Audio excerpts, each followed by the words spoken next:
তো hello everyone. তো আজকে আমি আবারও চলে এসেছি এই ক্ষেতের ভিডিও নিয়ে।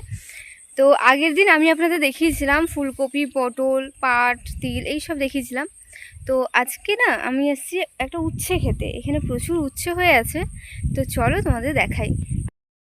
এই দেখো গাইস, কত উচ্ছে হয়ে আছে। আমাদের এখানে উচ্ছে চাষটাও খুব কম হয়। আর এখন এই একটা ক্ষেতেই দেখলাম উচ্ছে চাষ হয়েছে। তো প্রচুর উচ্ছে ধরেছে এখান দিয়ে, দেখতেই পাচ্ছ। এই দেখো কি দারুণ লাগছে না, এই উচ্ছেটা বেঁকে গেছে। দেখো উচ্ছেগুলো কি সুন্দর লাগছে। কারা কারা উচ্ছে খেতে ভালোবাসো কমেন্ট করে জানাবে অবশ্যই। আর আর এদিকে তো ধান আছে। এখন গরমের ফসল বলতে ধান, কপি এইসবই তো। আর দু একটা খেতে এরকম উচ্ছে, তিল, পাট চাষ করা হয়। এই যে এরকম মাচা করে এটা চাষ করা হয়েছে।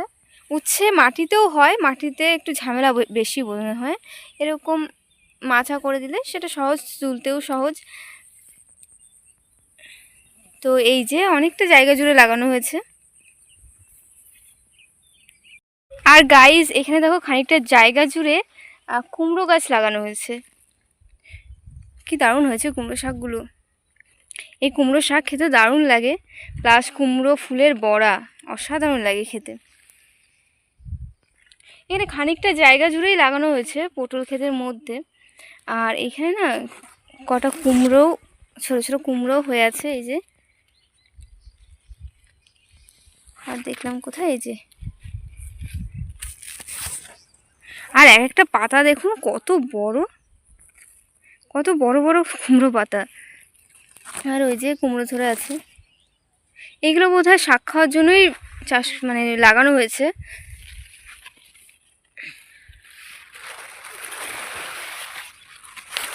কারণ সেরকম কুমড়ো দেখতে পাচ্ছি না, সব ছোটো ছোটো কুমড়ো।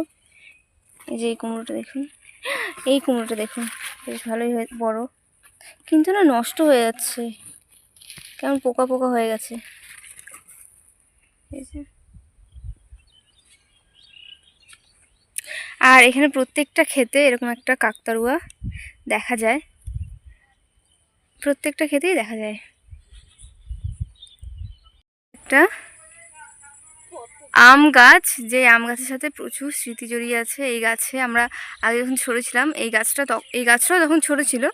তো এই গাছটা এখানে এসে আমরা খেলতাম, গাছে চাপতাম, অনেক মজা করতাম আমরা সব বন্ধু বান্ধবীরা এসে। যেখানে একটা দোলনাও আছে, দারুণ মজা হতো আমাদের গরমের সময়। দুপুরবেলায় এইখানটাতেই আড্ডা ছিল। এখানে আম হতো যখন, তখন এখানে মানে লবণ আর লঙ্কা নিয়ে এখানে আসতাম।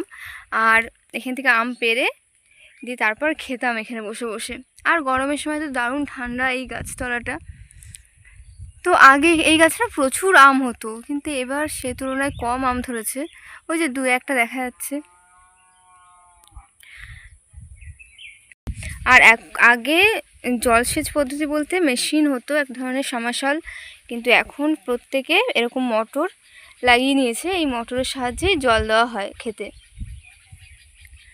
আর খেতে এই ফসলের পাশাপাশি এই যে ধরনের কলা গাছ, নারকেল গাছ, সুপারি গাছ আছে প্রত্যেকের ক্ষেতের পাশাপাশি।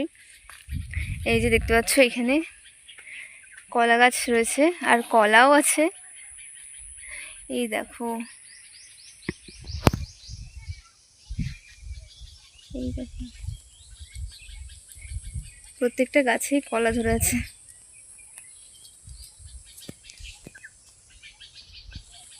গাইস এই দেখুন, এই মাঠের মধ্যে একটা আম গাছ রয়েছে যেটাতে প্রচুর আম ধরে আছে।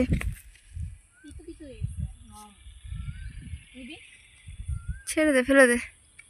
এই দেখুন কি দারুণ লাগছে আমগুলো দেখতে, বড় বড় হয়েছে বেশ। তো গাইস এখন আমরা হাঁটতে হাঁটতে চলে এসেছি আমাদের এই নদীর মাঠে, মানে নদীর সাইডে যে মাঠগুলো আছে সেইখানে। তো এইখানে আমাদের এর আগের সিজনে লাগানো হয়েছিল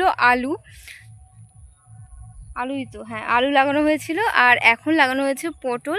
আর ওই দিকটাতে আছে বাদাম। তো চলো তোমাদেরকে দেখাই। সব তুলিস না, একটা তুল যদি না হয়। দেখো গাইস কত বাদাম হয়েছে। এটা ছাড়িয়ে দেখা ভেতরে বাদাম হয়েছে নাকি।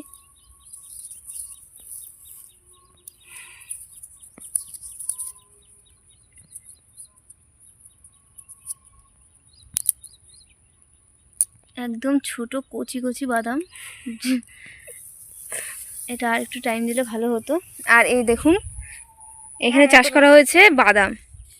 তো আমরা এখন হাঁটতে হাঁটতে চলে এসেছি নদীর মাঠে, মানে নদীর পাশে যে মাঠগুলো আছে সেই মাঠে।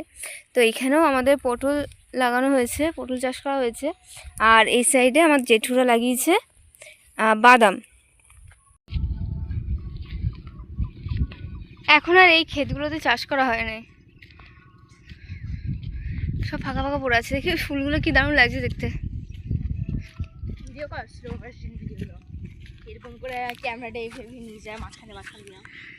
দেখুন গাইস কি সুন্দর লাগছে না এই ফুলগুলো। চল এই ফুলগুলো দিয়ে ক্রাউন বানাই। বানাবি এরকম ভিডিওগুলো বানা, এরকম করে ক্রাউন বানাবি ভিডিও এগুলো দিয়ে। ভিতরে যায়, তারপরে আল্লাহর বাচ্চা বাচ্চা ফুটবে না।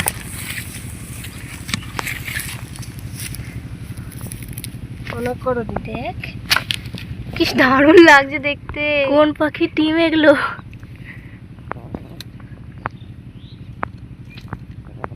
এগুলো লম্বা করে